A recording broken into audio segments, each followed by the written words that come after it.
Assalamualaikum warahmatullahi wabarakatuh. Sahabat channel Jawahir Mansuri, kita bertemu lagi di channel kami.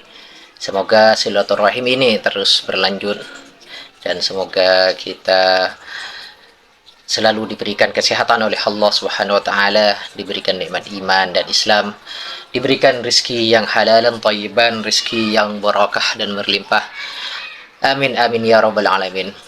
Tidak lama-lama kita akan menyimak bagaimana permasalahan tahlil di sisi imam-imam madhab Syafi'i. Kita lihat, kita simak. Ini jawaban dari Maulana Ihsan Abu Bakar. Kita simak bersama-sama. Masalah fiqh bukan semua masalah ada dalam apa itu kalau tak ada masalah tu disebut dalam maknanya tak ada hukum. Berapa banyak manazil yang berlaku kan, yang mana Imam Syafi'i tak pernah bahas benda tu, ulama-ulama Syafi'i lah yang akan mengeluarkan fatwa. Ini belum lagi nak cerita tentang disiplin mengambil fatwa dalam mazhab Syafi'i. Daripada Imam Syafi'i sendiri, qaul qadim dia, qaul jadid dia, kemudian dia panggil aqwal dengan aujah. Keluarkan apa daripada nas dalam al-um, boleh apa istirasah.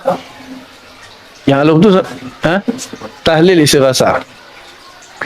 Dia pertama sekali kita kena faham dulu apa itu yang dimaksudkan dengan tahlil. Kalau bertahlil itu adalah maksudnya membaca la ilaha illallah, itu perlu dalil ke nak tanya? Ke bukan kau punya idola kau kata afdalu zikri la ilaha illallah kan? Kuhu tak boleh. Kan? Kalau tanya tentang tahlil, tahlil lah, semua orang tahu tahlil itu ialah mengucapkan la ilaha illallah. Soalan dia pun tak lengkap. Okey, kita fahamlah soalan dia. Maksudnya majlis tahlil itu ialah satu package. Kita membaca, sama ada kita nak yang lengkap punya, kita baca surah Yasin kan, dan beberapa lagi surah-surah yang penting lah, seperti Fatihah tentulah, Fatihah, Qul Huwallah, 3 Qul tu kan. Kemudian kita baca lagi ayat kursi, Amanah Rasul kan, Syahidallah, semualah, Yasin. Okey, lepas tu kita zikir dengan tahlil la ilaha illallah. Sebab apa itu dipilih beberapa surah yang utama dalam Quran, kemudian zikir yang utama tahlil, kemudian selawatlah kan, Allahumma salli afdhalus salah. Lepas tu Allahumma ij'al wa ausil wa taqabbal sawaba ma qara'nahu ila arwahi ila akhirih. Panjang kan? So maksud majlis tahlil itu ialah nak menghadiahkan pahala bacaan. Wa ma qara'na minal Qur'an azim wa ma halalna min la ilaha illallah wa ma halal wa ma qala min ya Allah wa astaghfarnahu wa ma kunna wa ma sallaina ala nabiyina kan. Ila arwahi fulan wa fulan. Mula-mula kan Nabi, lepas tu dan seterusnya lah. So isu dia ialah menghadiahkan pahala bacaan Quran dan pahala berzikir la ilaha kepada si mati. Itu isu dia. Kalau dia tanya daripada mana ada al-ummah tidak, pergi cari. Kalau kita ambil pendapat Syafi'i, dia asalkan guna Imam Syafi'i tak bagi baca Quran, menghadiahkan pahala tak sampai. Itu paling banyak dia gunakan dalil. Kalau dia baca dia betul-betul dengan secara menyeluruh, dan dah tentulah kita kata ulama-ulama Syafi'iyah ini lebih faham akan qaul Imam Syafi'i berbanding selain daripada ulama Syafi'i. Dan ulama kata memang ada qaul di antara 4 mazhab ni, 4 ulama pengasas mazhab ni, 3 sepakat kata sampai. Imam Syafi'i saja kata tak sampai, kecuali dengan syarat kita kena berniat dan mendoakan pahala itu disampaikan kepada fulan. Just baca sahaja Imam Syafi'i kata tak sampai. Tapi 3 kata sampai. Yang kau kata kononnya kau ni mazhab Hambali kan, sampai. Abu Hanifah sampai, Maliki sampai, Imam Syafi'i tak sampai. Tapi Imam Syafi'i suruh kunut subuh, kau tak nak pula. Tengok bila kena dengan dia ambil, tak kena dengan dia tak ambil. Jadi Imam Syafi'i kata tak sampai tanpa mendoakan. Nak sampaikan kena doa. Sebab tu dalam semua kita punya risalah kecil tahlil tu kena ada doa tu. Kalau baca saja tak sampai, kecuali Imam Syafi'i kita baca di atas kubur sampai. Tapi kalau baca jauh, kena doa, niat dan doakan. Itu yang ilah hadratin Nabi Mustafa niatkan. Okey, kepada arwah fulan al-syamul al-Fatihah. Lepas tu bila doa pun sebut khususun ila ruhi man istama'naha bi sababihim. Sebab kita berkumpul untuk si fulan tu lah. Siapa dia? Sebut nama dia. Kena sebut nama. Betul ada surat kan? Tu ada envelope tu yang dia tak suka tu envelope kan? Wa kana al-qira'ati bismihi. Itu nak jawab cara macam tu. Tapi kalau dia nak kata dia kata sekarang ni terkadang bukan semua masalah fiqh ada dalam al-um. Masalah fiqh bukan semua masalah ada dalam al-um. Apa itu kalau tak ada masalah tu disebut dalam al-um, maknanya tak ada hukum. Berapa banyak manazil yang berlaku kan, yang mana Imam Syafi'i tak pernah bahas benda tu, ulama-ulama Syafi'i lah yang akan mengeluarkan fatwa. Ini belum lagi nak cerita tentang disiplin mengambil fatwa dalam mazhab Syafi'i. Daripada Imam Syafi'i sendiri, qaul qadim dia, qaul jadid dia, kemudian dia panggil aqwal dengan aujah. Aqwal ni biasanya qaulani, aqwal disandarkan kepada Imam Syafi'i. Kalau dalilnya kuat, maka yang rajih ialah dia panggil azhar. Yang marjuh dia panggil zahir. Kalau dalilnya tidak kuat, kaul yang rajih dipanggil masyhur, dan yang marjuh dipanggil gharib. So dalam menfatwakan, wajib kita menfatwakan yang azhar saja. Tapi dalam pengamalan boleh amal azhar, zahir, masyhur. Gharib tak boleh. Itu kaul Imam Syafi'i. Kalau tidak ada pada kaul Imam Syafi'i, dilihat pada ashab. Kalau ashab diibaratkan dengan wajah atau wajhani atau aujuh. Jadi yang kalau dalam wajah, yang kalau dalilnya kuat, yang mutamad dipanggil asah, yang marjuh dipanggil muqabil asah. Kalau dalilnya lemah, yang rajih dipanggil sahih, yang marjuh dipanggil dhaif. Dalam memberi fatwa wajib bagi yang asah. Tapi dalam pengamalan peribadi boleh asah, muqabil asah dengan sahih. Dhaif tak boleh. Tahu ke tak orang yang tanya tu? Ini disiplin mengambil fatwa dalam mazhab Syafi'i. Tapi kena ingat, antara fatwa mutamad dalam mazhab dengan fatwa-fatwa mufti tak sama. Dan yang ketiga, keputusan hakim di mahkamah syariah pun tak sama. Jangan kau campur aduk semua. Bila kita bercakap tentang hukum hakim syariat, kalau memang kita nak fokuskan kepada mazhab Syafi'i tadi yang saya sebut tadi, itu cuma nanti kitabnya siapa pula, ulama' siapa pula, panjang lagi cerita dia. Jadi kalau fatwa pula, itu tak ada kaitan. Terkadang mufti itu memberi fatwa tanpa merujuk kepada mazhab Syafi'i. Contoh buat PKP semalam Jumaat 4 orang. Mazhab Syafi'i ada? Ambil dari mana tu? Zakat fitrah boleh bayar pakai duit mazhab Syafi'i ke? Tak. Kalau fatwa dikeluarkan, fatwa ni dia untuk maslahat. Mufti mengeluarkan fatwa, dia tak tengok dah mazhab Syafi'i saja. Dia tengok pada maslahat masyarakat selagi ada di bawah 4 mazhab, selagi itu dipakai. Bahkan mutaakhirin punya ulama, contoh Imam Sulaiman Jamal yang membuat hasyiah ala Fathul Wahab, Syekh Zakaria Ansari pun ada bagi fatwa tentang boleh bayar zakat pakai duit, boleh pindahkan zakat ke tempat lain, boleh khususkan zakat tidak pada semua asnaf. Tak ada lah fatwa mutaakhirin yang menyalahi qaul mazhab Syafi'i. Tapi ini fatwa. Dia bukan menyalahi mazhab Syafi'i, maknanya dia mengeluarkan fatwa. Lepas tu Imam Nawawi ada kitab fatwa ada, Ibnu Hajar ada kitab fatwa ada, Imam Ramli kitab fatwa. Kitab fatwa ni tak sama dengan kitab mutamad mazhab Syafi'i. Itu pun tak faham tu, saya bahas lah. Mufti siapa tu nama dia? Cimeng apa benda dah. Lepas tu Imam Ramli Imam Subki. Sekarang ni bila ada khilaf di kalangan mutaakhirin selepas zaman Imam Nawawi, termasuklah Imam Subki ke, Imam Ramli ke, Ibn Hajar Haytami ke, Zakaria Ansari ke, siapa saja, maka mana-mana kaul boleh diambil. Dia bukan macam apabila disepakati oleh Imam Nawawi dan Imam Rafi'i, itu yang paling kuat. Dan kalau ada khilaf antara Imam Nawawi dan Imam Rafi'i, yang ditarjihkan Imam Nawawi. Yang Subki, Ramli semua ni datang setelah Nawawi, setelah zaman Imam Nawawi. Jadi mana-mana khilaf yang berlaku di kalangan asyakh ni, syuyukh ni, boleh fatwa yang mana-mana pun. Tuan-tuan boleh rujuk kalau buku yang tulis dari Syekh Umar Qaradawi, datuk kepada Syekh Ali Qaradawi hidup sekarang ni. Dia kan pakar dalam fiqh muasarah ni. Jadi ikhtilaful asyakh. Di situ disebut semua qaul antara khilaf antara Imam Ramli, kemudian Imam Jahar Tami, Syekh Zakaria Ansari, Khatib Syarbini, kemudian Imam siapa lagi yang itulah Ibnu Ziyad dan sebagainya. Okey, dia punya cara pentarjihan dia tak sama dengan Syekh Sulaiman Kurdi. Syekh Sulaiman Kurdi ni dalam Fawaidul Madaniyah, dia mufti kurun yang ke-13. Dia ni guru kepada Muhammad bin Abdul Wahab. Masa tu Muhammad bin Abdul Wahab belajar dengan dia. Syekh Sulaiman Kurdi, dia mufti Syafi'i di Madinah zaman tu.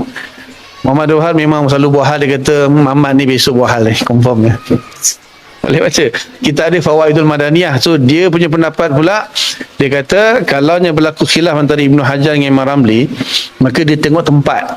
Kalau Mesir akan tarjihkan Imam Ramli, kalau Yaman akan tarjihkan Ibnu Hajar, kalau di Hijaz sebahagian pilih Ibnu Hajar, sebahagian pilih Imam Ramli. Kalau di Nusantara tengoklah dia belajar mana, dia balik yang mana. Tapi kebanyakannya katanya akan memilih Ibnu Hajar, dan di Kurdi akan pilih Ibnu Hajar. Jadi dia ada disiplin lah, tapi itu dia punya pendapat. Tapi kalau yang Umar Qaradawi ni, dia saya rasa dia mungkin, bagi saya dia lebih kuat kot, sebab dia kata kalau ada khilaf antara Ibnu Hajar dengan Imam Ramli, tengok yang lain. Kalau ramai yang bersama Imam Ramli, itu yang rajih. Kalau ramai yang bersama dengan Ibnu Hajar, itu yang rajih. Yang masuk ramai itulah maksudnya Khatib Syarbini, Imam Mahalli, Syekh Zakaria Ansari, Az-Ziyadi, semua itulah. Dan kalau Yaman pula, dia lain pula. Dalam Bughiyatul Mustarsyidin kan ada 9 mufti Yaman yang punya fatwa. Itu Bughyah, tengoklah siapa nak yang mail kepada Yaman. So kita panggil masyrab. Dia di bawah mazhab ni dia ada masyrab.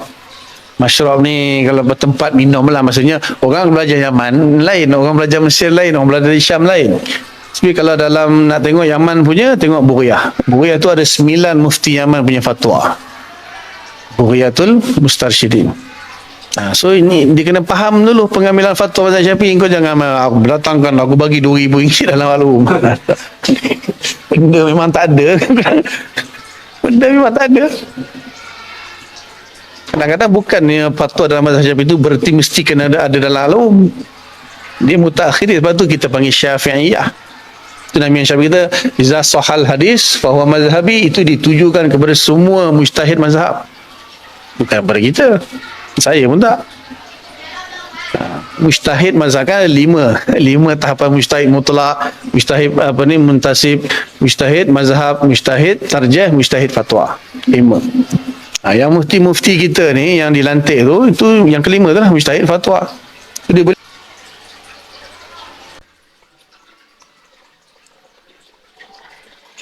Kalau bicara masalah tahlilan adalah merupakan kegiatan membaca serangkaian ayat Al-Quran dan kalimat thayyibah, misalnya tasbih, tahmid, tahlil, dan takbir, di mana pahala bacaan tersebut dihadiahkan untuk para arwah atau mayit atau orang yang meninggal yang disebutkan oleh pembaca atau oleh pemilik hajat.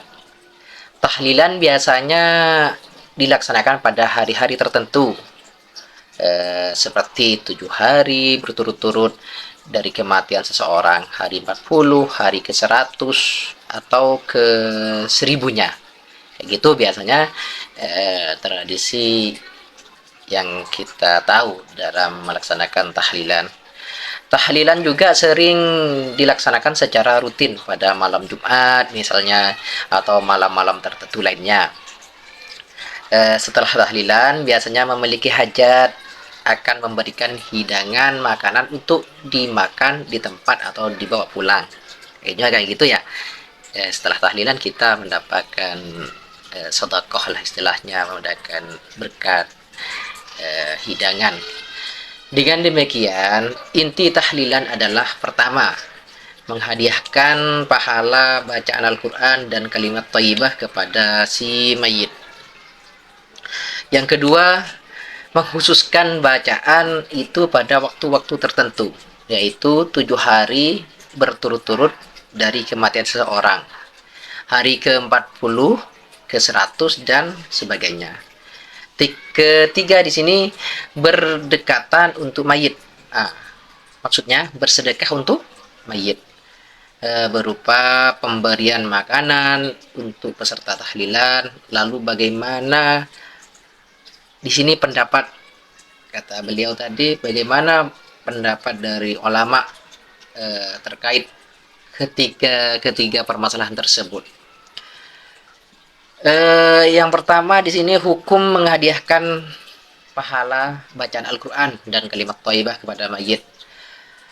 Para ulama berbeda pendapat tentang hukum menghadiahkan pahala bacaan Al-Quran dan kalimat thayyibah kepada mayit. Pertama, ulama madhab Hanafi, sebagian ulama madhab Maliki, ulama madhab Syafi'i, dan ulama madhab Hambali menegaskan menghadiahkan pahala bacaan Al-Quran serta kalimat thayyibah kepada mayit hukumnya boleh. Di sini boleh. Kadang-kadang kita di sekeliling kita ada yang tidak membolehkan masalah tahlil karena katanya tidak nyampe lah, karena bid'ah lah, karena apa dan lain-lain, banyak alasan-alasan yang lain untuk menjadi polemik, menjadi permasalahan-permasalahan ya harian yang dihadapkan di samping-samping kita. Padahal madhab yang empat ini membolehkan untuk tahlil, boleh di sini. Dan pahalanya juga sampai. Ini ada yang bilang tidak sampai, karena makanya tidak boleh tahlil karena tidak sampai dan lain-lain. Ini pahalanya sampai pada si mayit.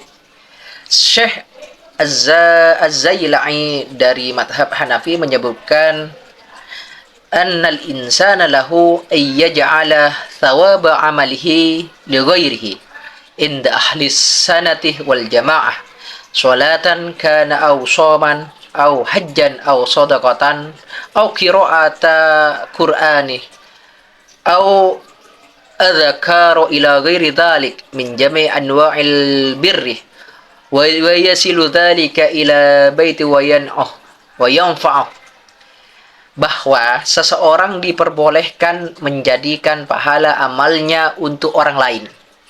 Menurut pendapat Ahlus Sunnah wal Jamaah, baik berupa sholat, puasa, haji, sedekah, bacaan Al-Quran, zikir, atau sebagainya, berupa semua jenis amal baik, pahala itu sampai kepada mayit dan bermanfaat baginya.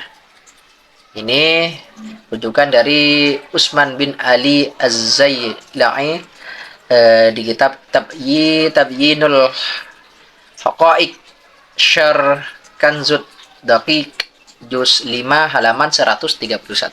Jadi begitulah tentang masalah tahlil. Semoga dengan penjelasan ini semoga bermanfaat, semoga menjadi pengetahuan, wawasan kita tentang masalah tahlil, dan tidak ragu lagi untuk bertahlil, tidak takut lagi bid'ah, dan semuanya pahalanya insya Allah sampai kepada yang dituju atau yang mayit tersebut. Karena begini saudara-saudara, mayit yang ada di dalam kubur itu menunggu doa-doa kita, menunggu sedekah-sedekah dari kita yang dikhususkan untuk beliau para mayit di dalam kubur. Kalau bukan kita yang hidup, siapa lagi yang akan mengirim pahala buat beliau-beliau yang sudah meninggal, atau orang-orang tua kita, saudara-saudara kita yang sudah meninggal. Cukup sekian saja dari kami. Manakala ada kesalahan dan kekurangan, kami sebagai manusia biasa tidak luput dari salah dan lupa. Ihdinas siratal mustaqim. Assalamualaikum warahmatullahi wabarakatuh.